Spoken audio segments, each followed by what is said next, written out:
Seja muito bem-vindo ao canal Refúgio Teológico.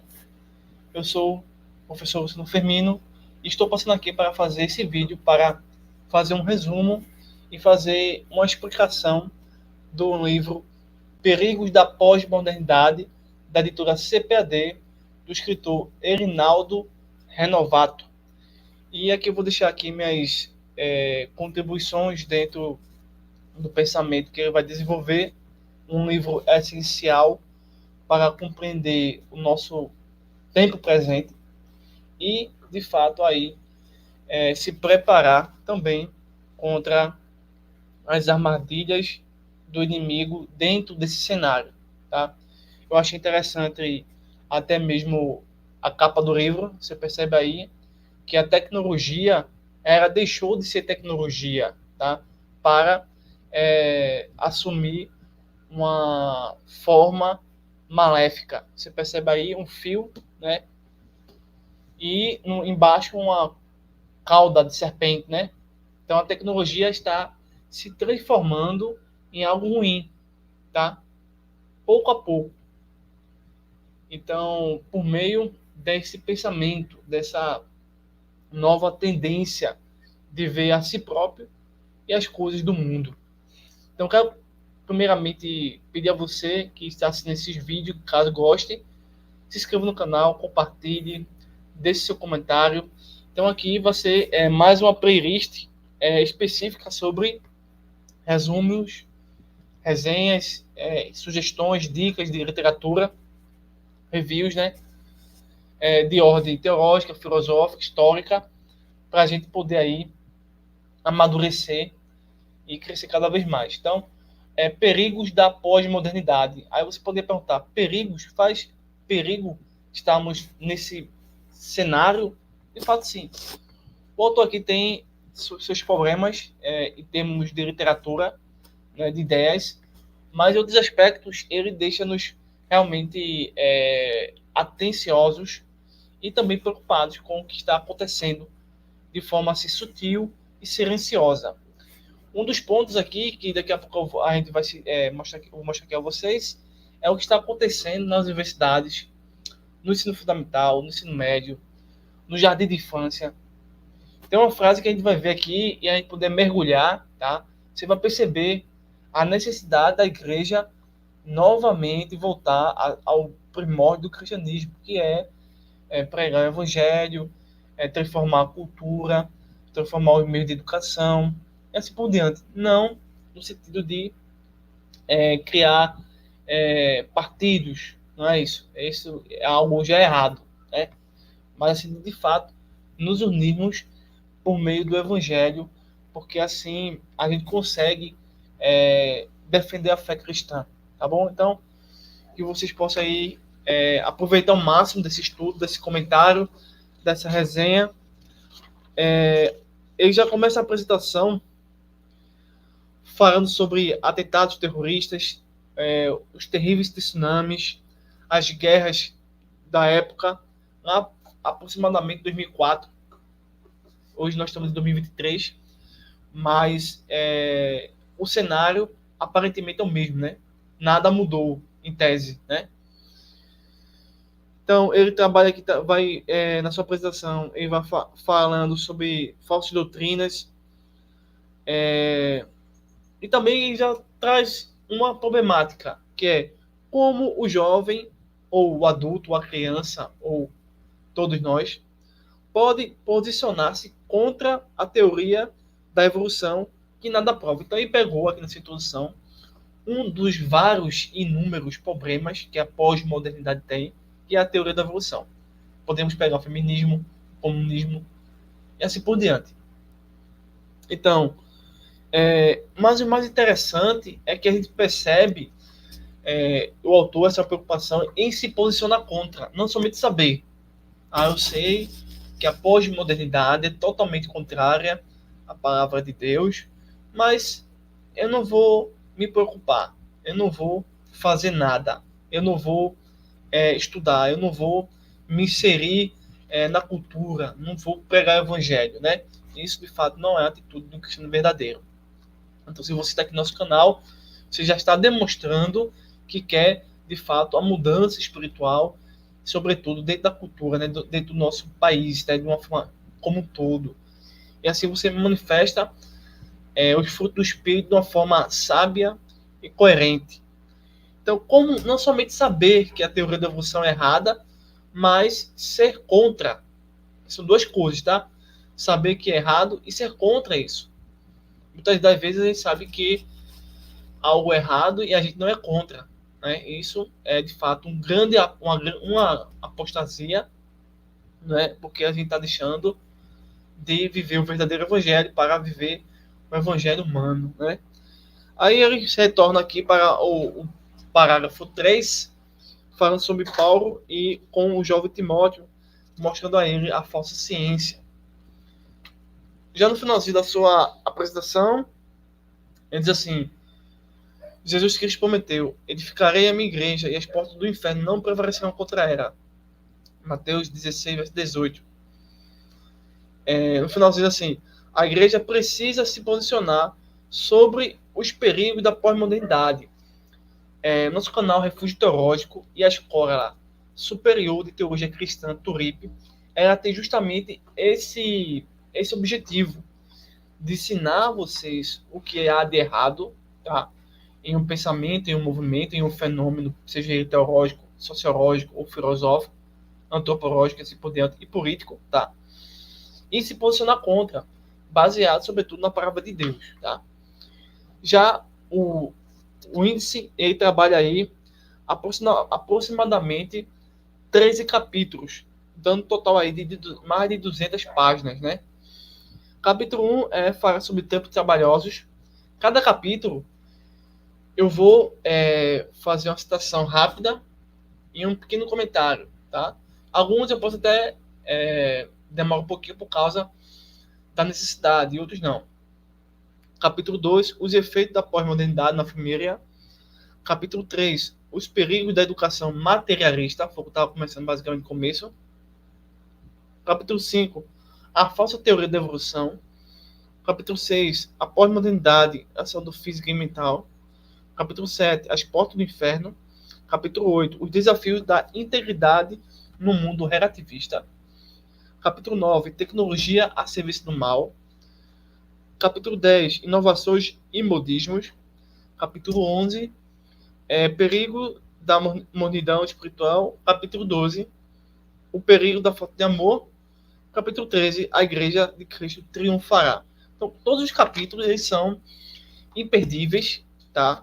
Uns são mais interessantes que outros, devido ao tema e à complexidade do assunto, mas ele sempre começa aqui os capítulos com texto bíblico.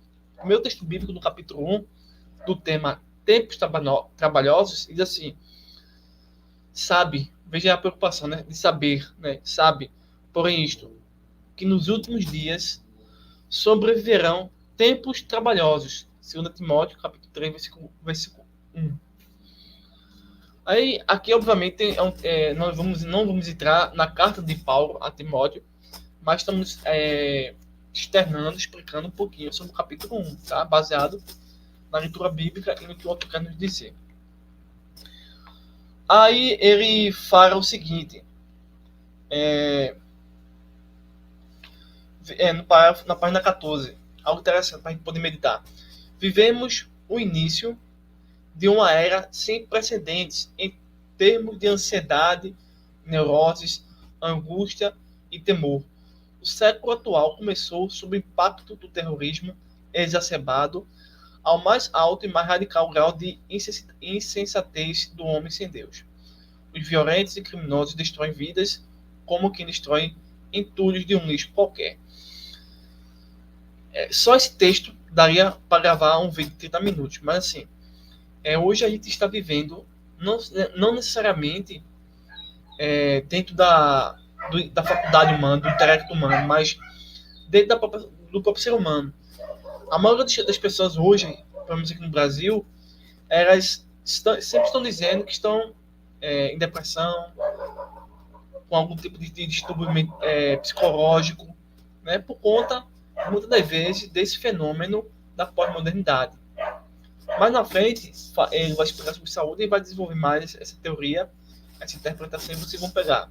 Caso tenha o livro Período da Pós-Modernidade. Recomendo o livro, tá? Nem todos os livros eu vou citar aqui, vou recomendar. Tá? Tem um livro aqui de apologética que não serve para nada.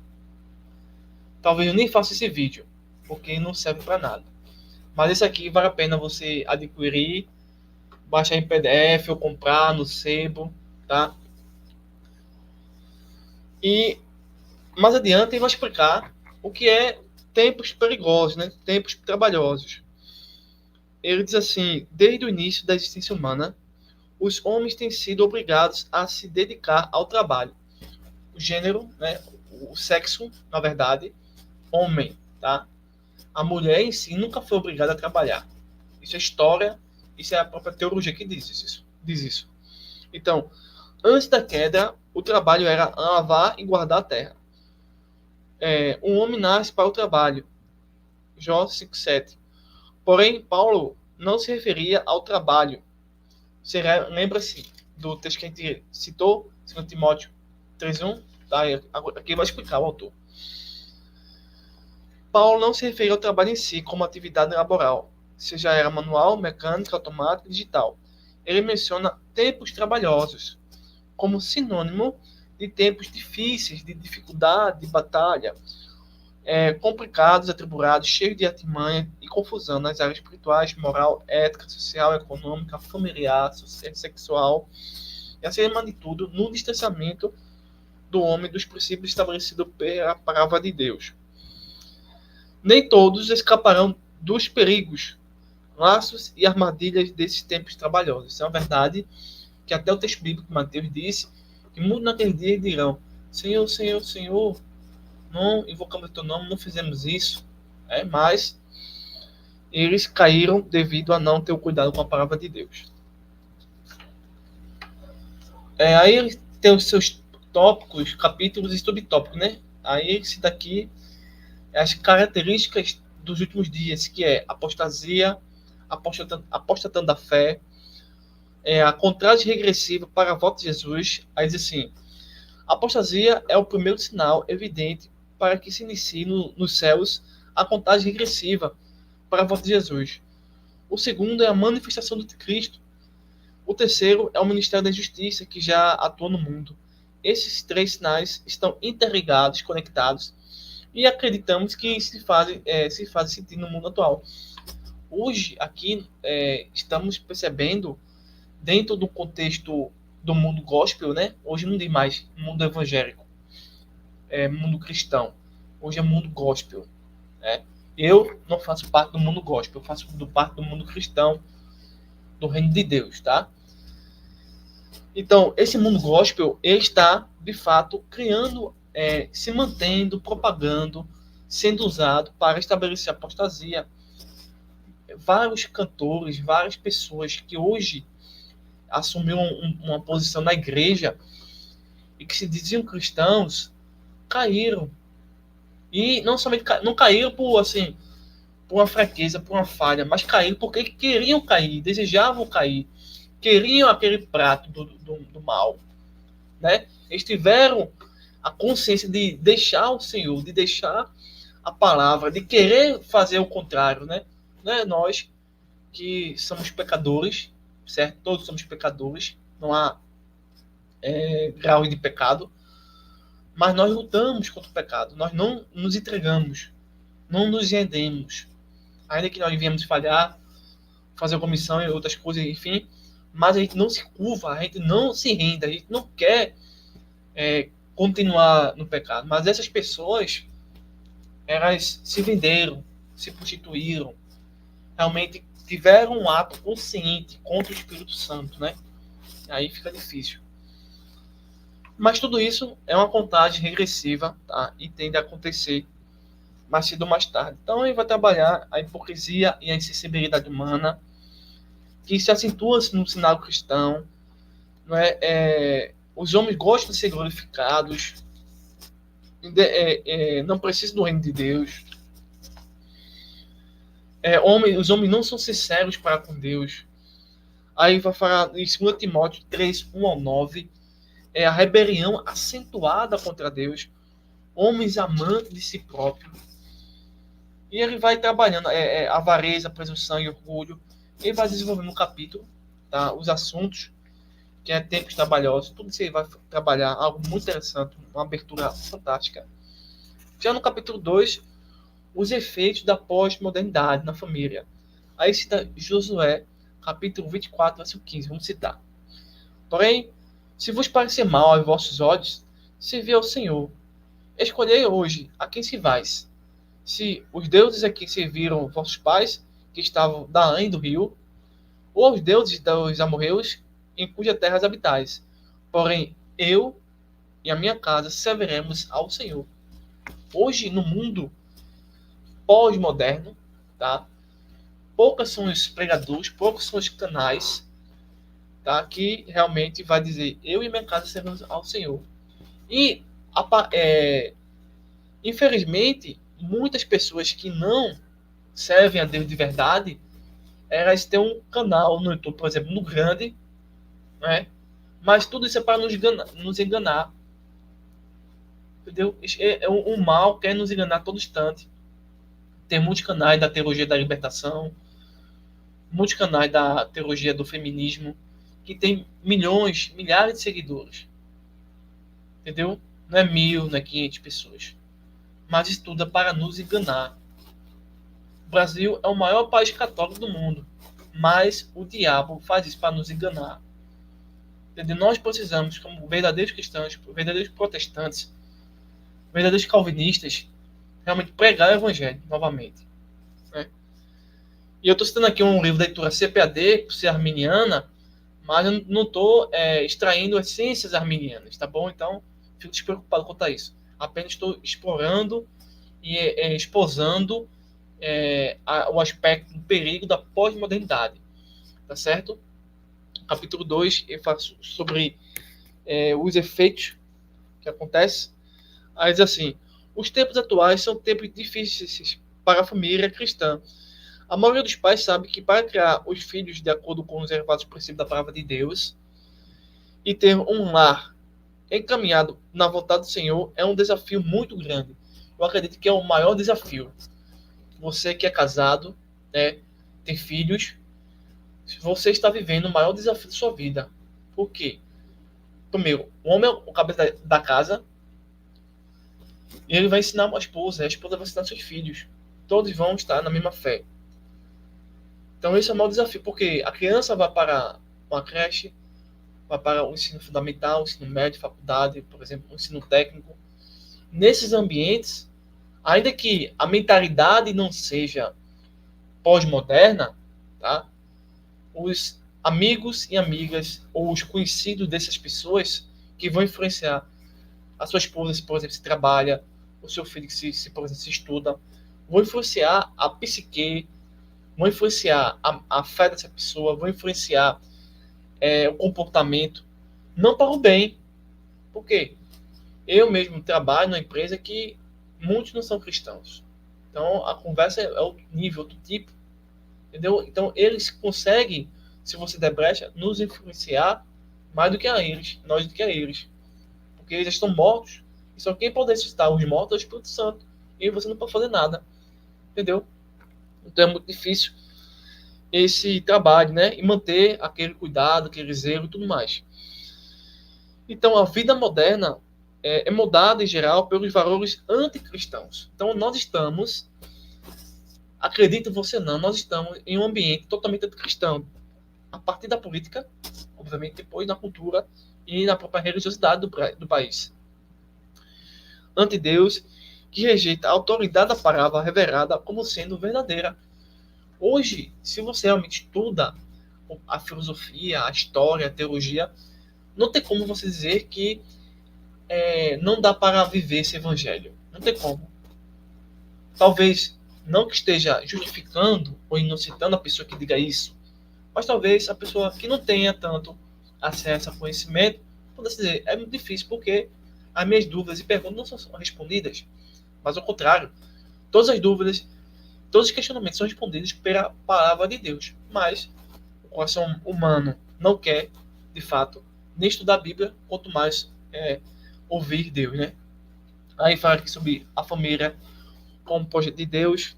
Fala algo muito interessante sobre os ataques que a família vem sofrendo, né, internamente, externamente, tanto dentro da, citando as, a televisão, né, como um canal de destruição, né, que está mais para o mal do que para o bem. Tá? São poucas as formas de você usar a televisão, ou o jornal, ou a notícia para o bem. Haja vista que a hegemonia é dos ateus, dos agnósticos e dos céticos. Então fica difícil. Aí vai trabalhando aqui alguns tópicos interessantes, como buscar junto a Deus em oração, ler a Bíblia diariamente, falando sobre a família, né?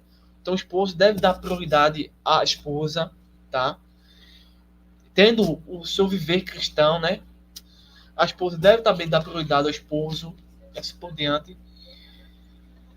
E aí vai falar novamente a pergunta: como vencer esse terrível inimigo, no sentido espiritual e cultural, né? Não é fácil, é uma verdade, mas com a orientação da palavra de Deus, podemos enumerar diversas ações e atitudes que podem afastar o do lar. Por exemplo, tomar a atitude de servir a Deus com a família. Então a gente precisa levar nossa família para a igreja, né? E estudar a palavra. Realizar o culto doméstico do lar. Olha, isso está sendo quase extinto ou não existe mais. Né? Tá muito difícil isso. Levar a família a valorizar a igreja local, né? Ver que a igreja local vai se tornar uma questão mais também histórica. Né? Daqui a um tempo vai ter 30 anos, 40 anos, 100 anos. Vai ter essa questão. Então, levar a família a ocupar-se do serviço do Senhor. Então, todos os componentes da família têm que estar desenvolvendo seus dons, desenvolvendo seus frutos, desenvolvendo a sua vocação, a sua chamada dentro da igreja e também fora. Aí fala sobre fortalecendo o lar contra os ataques, como vencer os ataques desses tempos pós-modernos. E aí ele vai trabalhando, ele mostra a necessidade de tomar posição. É necessário temer a Deus e andar em seus caminhos. Ele fala, é necessário edificar a casa sobre a rocha. Isso é muito, muito interessante. Foi um texto que me marcou muito no discipulado e que hoje eu até esqueci, mas graças a essa leitura eu consegui lembrar. É necessário edificar a casa sobre a rocha. O salmista escreveu, se o Senhor não edificar a casa, em vão trabalhos que edificam. Salmo 127, verso 1. Ainda que um ímpio prospere, e ele prospera, como eu não sei, mas isso não significa que ele vai para o céu. Entendeu? Que muitas vezes a gente vê a prosperidade como uma bênção de Deus, e muitas das vezes não é. Às vezes é para a própria perdição daquele indivíduo. Né? E a gente vê a pobreza como algo do mal. E às vezes não é. Então, cada caso é um caso. Aqui ele diz assim o seguinte: o homem que edifica sua casa contra a rocha é sábio, prudente. Jesus disse: e desceu a chuva, e correram os rios, e assopraram os ventos, e combateram aquela casa, e não caiu, porque estava edificado sobre a rocha. Mateus 7:25. Aqui é um texto que, ao meu ver, é um texto calvinista do posicionamento em termos de salvação, que o homem está realmente seguro em Deus.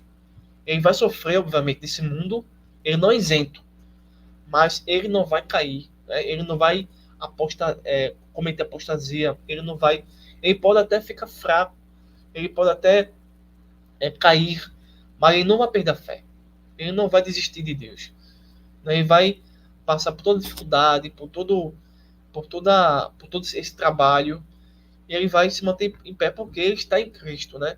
É a casa edificada sobre a rocha.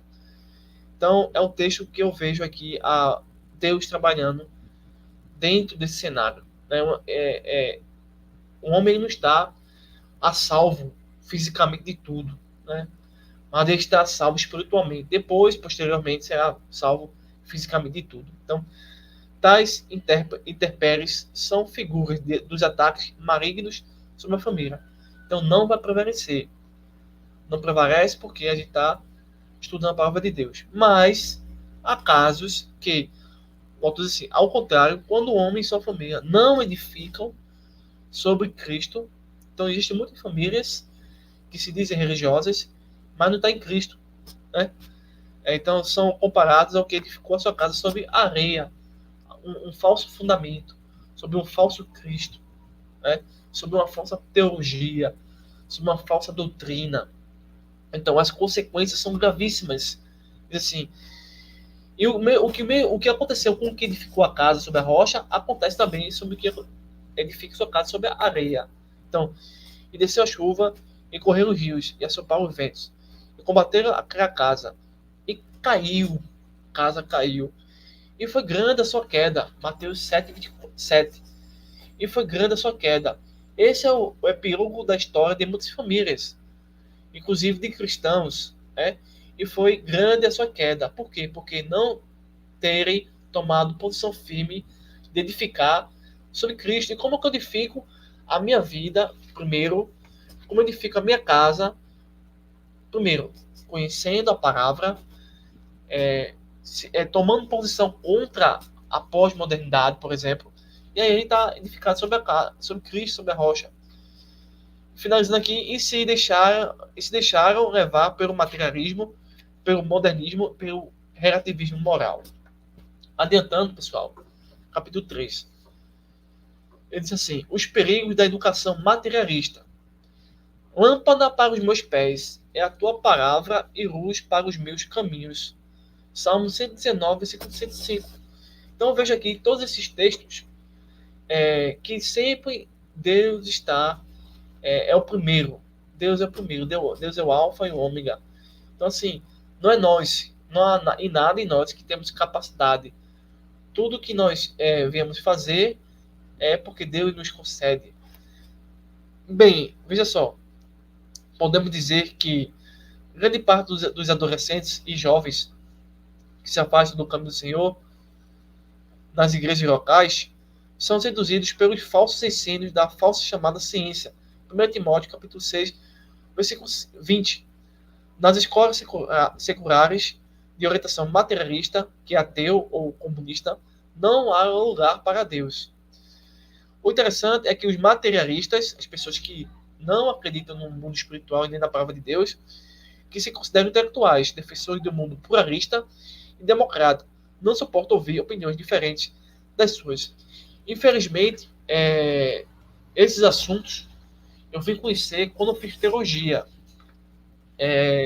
Talvez na escola dominical falasse sobre isso, mas como a gente era novo na fé, talvez não tenhamos absorvido, mas as igrejas precisam mostrar que existe de fato no mundo hoje a falsa ciência como a falsa teologia. Indo mais adiante, um capítulo de número 3, né? Eu queria citar muita coisa aqui, mas não vai dar tempo, porque vai demorar muito esse vídeo. Mas algo me chamou a atenção aqui, falando sobre isso. Crianças principais alvos. Pessoal, a gente precisa, de fato, entender que a hegemonia cultural da pós-modernidade ele está investindo 100%. Toda a política hoje, todas as verbas do governo aqui federal, está sendo inserida para a educação, não para os jovens aprender o conhecimento, mas para eles serem distorcidos, acreditarem. Você vai ver aqui depois que Deus não existe, que eles podem ser o que quiserem. Tudo eles estão fazendo isso porque tem verba do governo, através da nossa contribuição, né? Nosso pagamento, né? Indiretamente, né? Não que a gente queira, tá? Eu esqueci a palavrinha, mas que vocês estão entendendo.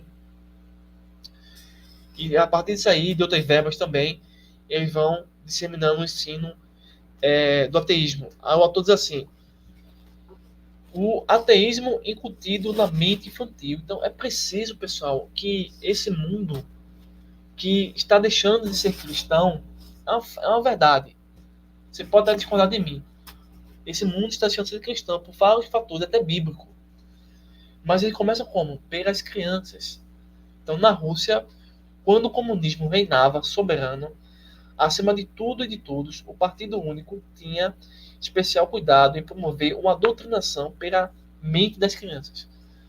Para que se tenha uma ideia, numa escola, a professora de crianças de idade pré-escolar passava os ensinos materialistas de forma terrivelmente eficaz.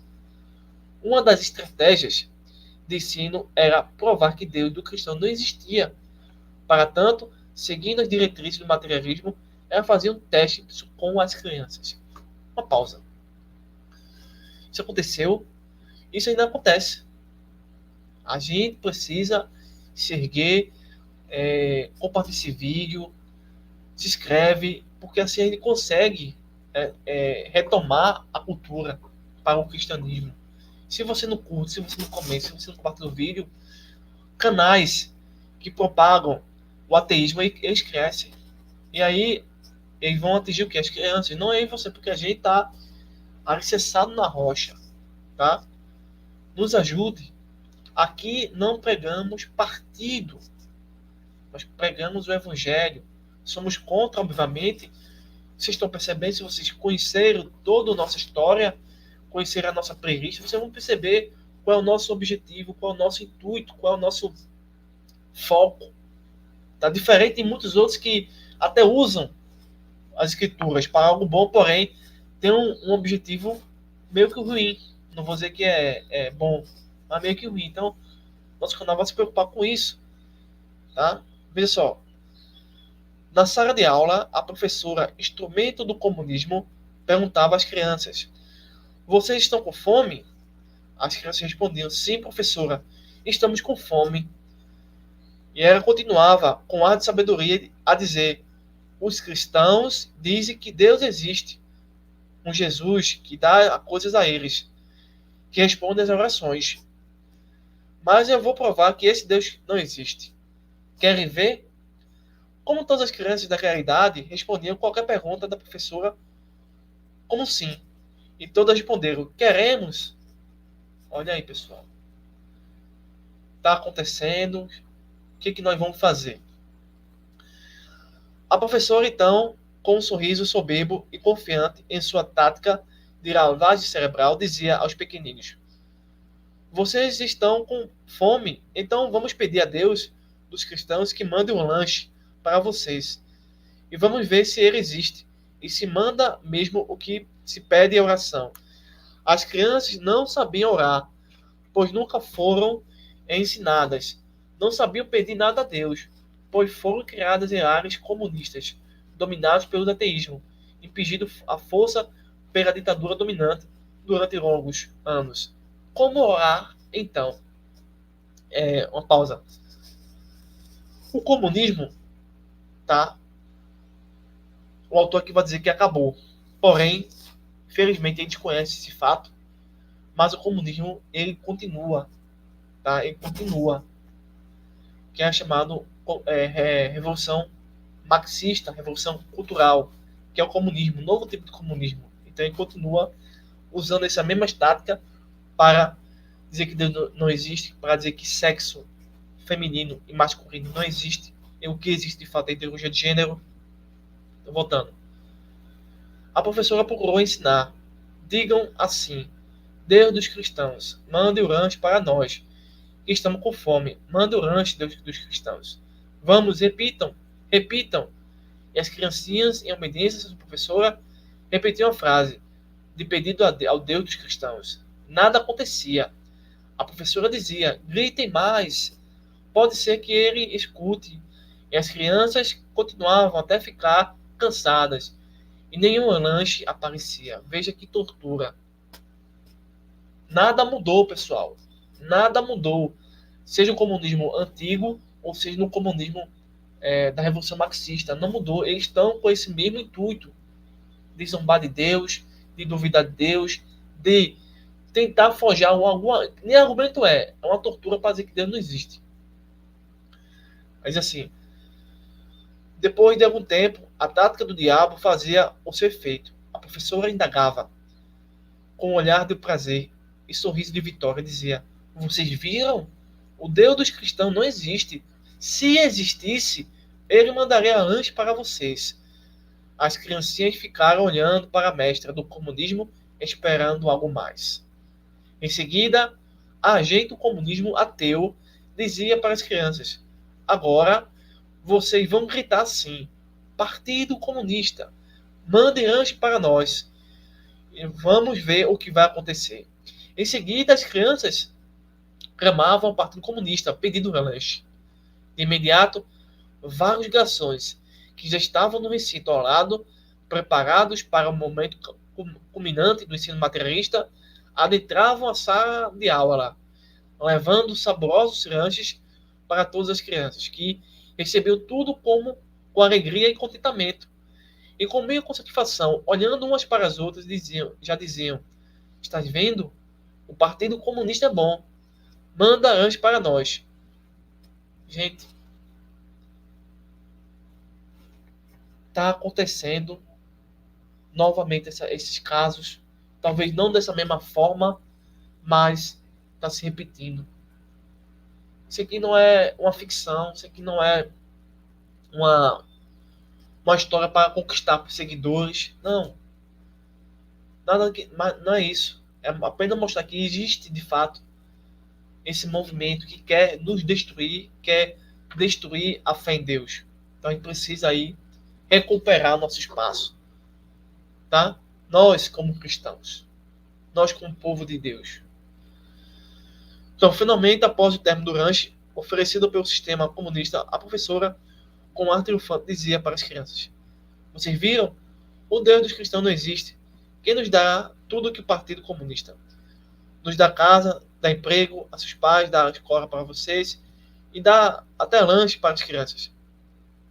Assim, vocês devem ser muito agradecidos ao Partido Comunista. E as criancinhas balançavam a cabeça, concordando com a mensagem do materialismo ateu, que impedia, em alguns lugares, ainda impede, as crianças de conhecer o verdadeiro Deus, de seu Filho Jesus Cristo, e a sua santa palavra. Graças a Deus, por ironia da história, ou melhor, por ironia de Deus, o comunismo foi banido da Rússia, da União Soviética. Mas podemos perguntar: e tal coisa pode acontecer do lado de cá no Ocidente? Então, pessoal, como são vocês? O autor, ele falha terrivelmente, terrível, nesse quesito de acreditar que o comunismo, ele acabou. Aqui é um erro gigantesco do autor, tá? Em pensar que o comunismo, ele falhou, ele deixou de existir. Não, o comunismo não deixou de existir. Ele continua ainda pior, continua mais selvagem, continua mais bestial, continua odiando mais a Deus. Então o autor, por não ter uma pesquisa mais ampla do assunto, cometeu esse grande equívoco, mas a gente desculpa ele, tá? Ele está inocentado. E o nosso intuito aqui é mostrar a vocês, de uma forma geral, os aspectos importantes do livro, tá? Então, o comunismo ateu pode chegar aqui no Ocidente e já está aqui no Ocidente já há muito tempo, né? E aí continua o seu livro, seu raciocínio, trabalhando vários assuntos relacionados. Um outro tópico, o ensino materialista e anti-ateu, falando sobre a deseducação sexual ou a revolução sexual dentro das escolas, tá? Isso tudo é um marxismo cultural, porém ele não entende muito bem o que está acontecendo. Talvez seja um assunto que ele não entenda, um assunto do comunismo, né? Mas, deixa eu pegar aqui para vocês, nos acompanham. Aqui, ó. Se você quiser entender mais um pouquinho sobre o comunismo, tá? Deixa eu mostrar aqui para vocês. Os fundadores do comunismo criaram a ruína da igreja, um livro que eu escrevi e eu abordo bastante coisa sobre esse assunto. Se vocês quiserem, entre em contato que a gente envia para vocês com frete grátis. Aí pergunta: qual é o resultado da deseducação sexual?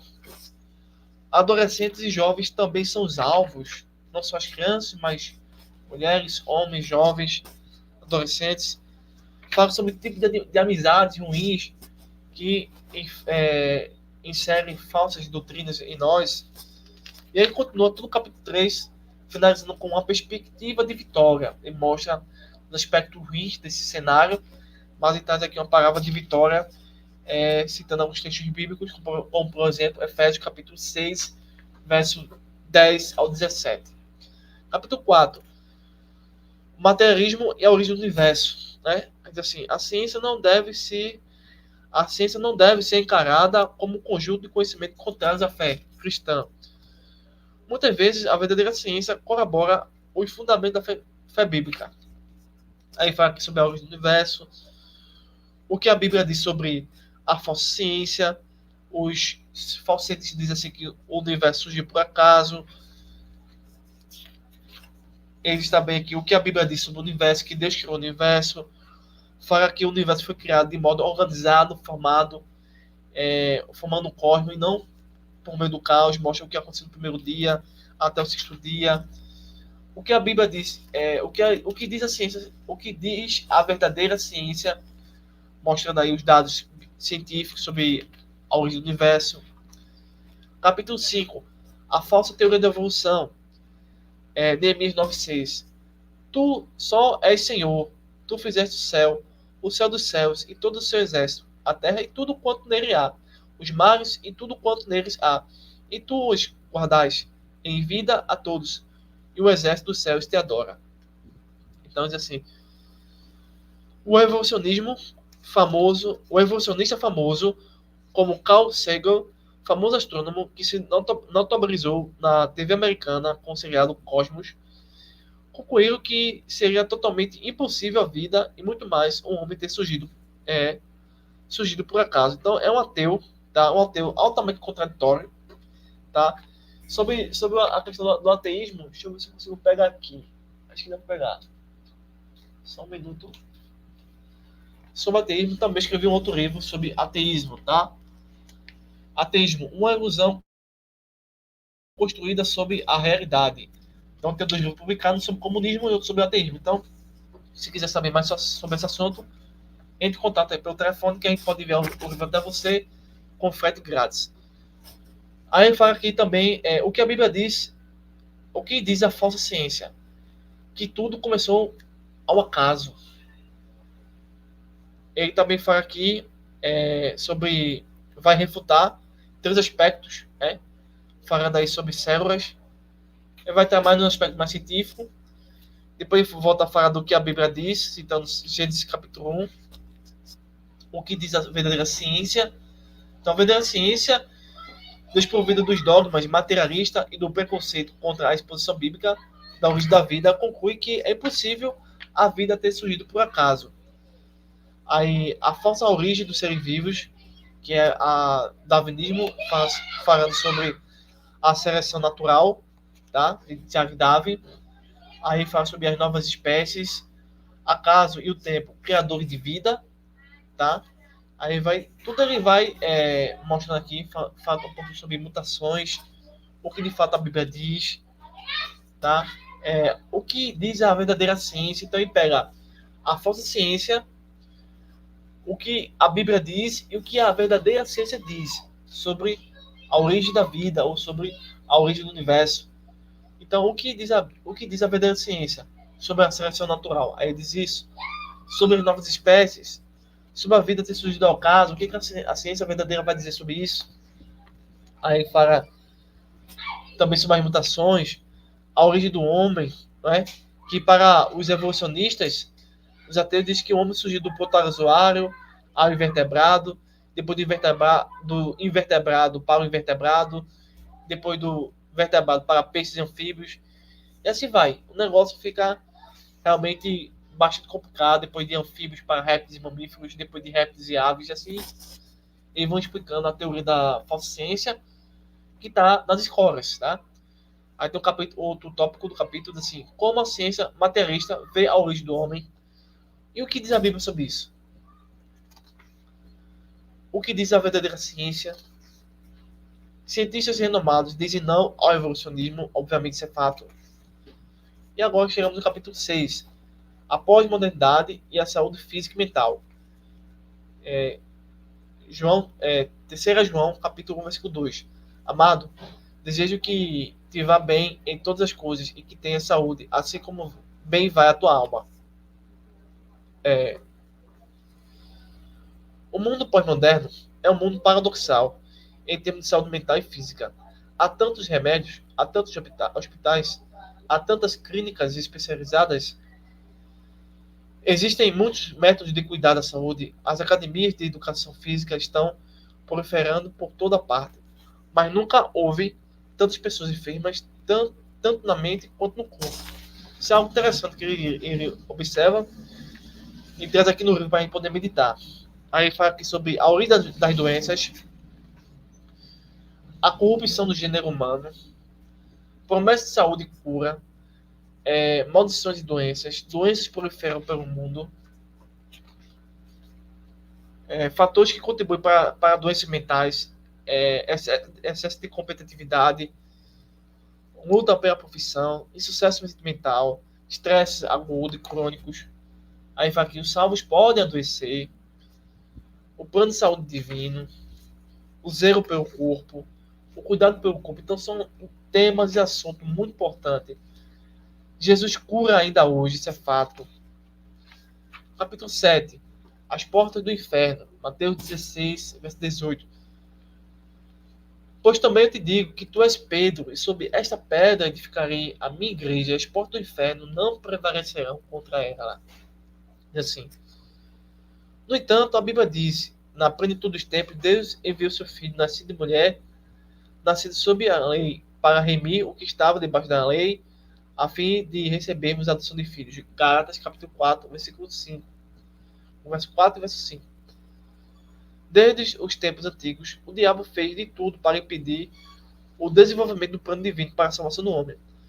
No Antigo Testamento, vemos as artimanhas do adversário visando a eliminação da linhagem santa, da qual haveria de nascer o Messias. Aí fala sobre a perseguição do povo judeu, o primeiro martírio do cristianismo, as perseguições religiosas na era apostólica e pós-apostólica, perseguições religiosas nos últimos séculos, a perseguição teológica. Aí fala aqui sobre liberalismo e o modernismo teológico, fala sobre Karl Barth, Paul Tillich, Rudolf Bultmann e muitos outros. Fala sobre o Seminário de Jesus, sobre a igreja gay, teologia da prosperidade, teologia aberta. Depois fala sobre a perseguição político-ideológica, perseguição local, a perseguição cultural. Então ele vai desenvolver esse trabalho de uma forma muito interessante. Então o único erro que eu achei foi isso, que ele acredita que o comunismo parou, né? Mas fora isso, está muito interessante o trabalho que ele tem apresentado aqui. Capítulo 8. O desafio da integridade no mundo relativista. Mateus 5,18. Vós sois o sal da terra, e se o sal for insípido, com que há de salgar? Para nada mais presta, senão se lançar fora e ser pisado pelos homens. O relativismo moral. A Bíblia não admite o relativismo. Princípios do respeito ao irmão mais fraco. Pragmatismo. Secularismo. Tudo isso aí vai trazer aqui para a gente de uma forma muito interessante, para a gente poder aí se prevenir contra os perigos da pós-modernidade. Tudo isso a pós-modernidade tem trazido de uma forma diferente, uma outra forma, mas com o mesmo objetivo de destruir Deus, a família, a liberdade individual, a nossa propriedade privada e assim por diante. Capítulo 9. Tecnologia a serviço do mal. Daniel 12:4. E tu, Daniel, fecha as palavras e cerra este livro até o fim dos tempos. Muitos correrão de uma parte para a outra, e a ciência se multiplicará. A ciência foi transformada em uma verdadeira deusa. Os cientistas foram elevados à categoria de sacerdotes do materialismo. O evolucionismo passou a ser visto como uma espécie de religião, e a tecnologia foi exaltada como a expressão máxima da evolução material. Algumas invenções foram marcantes, entre elas as vacinas que se tornaram recursos indispensáveis para salvar vidas da morte certa ante alguma enfermidade que ceifava vidas inúmeras. Então, é interessante que a gente passou aí a questão da pandemia, nós sabemos o que aconteceu, e a ciência foi vista e propagada na televisão como a deusa que poderia resolver todos os nossos problemas psicológicos e saúde. Não que a ciência seja ruim, porém, é que esses ateus estão colocando na ciência atributos divinos. Então a gente precisa realmente vigiar sobre isso. A ciência não é divina. Ela falha, ela muitas vezes comete equívocos, tem dados errados, assim por diante. Aí eu falo aqui sobre o mau uso da televisão, do televisor, ou como qualquer outra coisa, como notebook, internet, enfim. Aí diz assim, como usar o televisor no lar cristão, né? Melhor forma, a questão da internet, o desafio da tecnologia, muita coisa interessante aqui nesse capítulo 9. Já no capítulo 10, eu vou falar sobre inovações e modismo. 2 Samuel 6:3. E puseram a arca de Deus em um carro novo e a levaram da casa de Abinadab, que está em Geba, em Uzá, e Aiô, filho de Abinadab, guiavam o carro novo. Aí aqui ele já começa falando sobre a igreja como a coluna e firmeza da verdade, citando 1 Timóteo capítulo 15. Aí passa falando sobre inovações doutrinárias, seitas como que ensinam a guardar o sábado, a prática da circuncisão, né? O evangelho da prosperidade material, saúde total e prosperidade material. Tipo, as falsas seitas dizem que nós podemos viver sem saúde, sem doença. Aí ser pobre é uma maldição. Tudo isso você vai trabalhando aqui de uma forma muito interessante. A gente fala um pouquinho sobre a confissão positiva, dizendo que ele obriga você, induz você a dizer, diga a coisa, faça a coisa, receba a coisa, cante a coisa, mexendo com o seu psicológico. Isso não é evangelho. Então ele fala sobre a verdadeira prosperidade espiritual, sobretudo, prosperidade em tudo, bem-estar e obediência, prosperidade em tudo, crendo em seus profetas, prosperidade e saúde, bem-estar decorrente da fidelidade do dízimo. O justo não deve ser miserável. Aí fala sobre inovações litúrgicas, inovações ministeriais, modismo pós-moderno, como vencer as inovações e modismo da pós-modernidade. Aí fala com santidade, com vigia e oração, com estudo da palavra, com atitude firme ante o ataque do diabo. Capítulo 11. Quase chegando no finalzinho do vídeo, tá? O perigo da multidão espiritual. Apocalipse capítulo 3, versículo 15. Eu sei as tuas obras, que nem és frio nem quente. Tomar que fores frio ou quente. Há perigos que surgem no âmbito interno da igreja ou das igrejas locais. Um deles é o perigo da multidão espiritual. Multidão é o estado ou situação de algo ou de quem está morno, sem energia, sem desânimo, sem poder. Tal estado foi visto por Jesus quando se dirigiu ao líder da igreja de Laodiceia. A carta, embora dirigida ao líder, resume a situação espiritual daquela igreja da Ásia, na região que atualmente se situa onde está a Turquia Ocidental. Aí fala sobre o anjo da igreja. Jesus se apresenta à igreja. A multidão de Laodiceia. Causas da multidão de Laodiceia. A misericórdia de Deus. O fim de Laodiceia. Então, tudo isso é um estudo fenomenal e imperdível. Tá certo? Período da falta de amor. Mateus 24:12. E por se multiplicar a iniquidade, o amor de muitos se enfriará. A onda do secularismo e do relativismo que avança sobre as igrejas cristãs é uma ameaça de porte assustador. O humanismo e o secularismo foram responsáveis pela frieza e modidão e a morte de muitas igrejas.